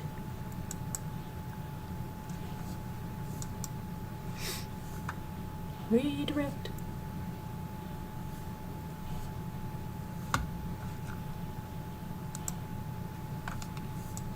We need a ball break. Save. Okay, we're going to end the poll. You want it done right now, 80% of you. So we're going to see you over there. I'm going to end this. You're going to come over there. I love you guys. I'll put the Zoom in the Slack for anybody that wants to come up on panel and ooh and ah over my new balls. All right? I love you guys. God bless. I have mouth right here. See you tomorrow. No, we'll see you in a minute. Oh my goodness. We'll see you in a minute. Okay. What did she find? What did Scooter find? What did she find? Scooter's looking for a straight pink heart. Oh, she found it. She's looking for a straight pink heart and can't find it. She found it. Good. All right. Take care, guys. Meet me over there. If you don't come, I'll be heartbroken that you're not going to come over there and watch me open these balls. And it'll be a big upsetting thing. Come on, please. Come on over. It's time to have a break.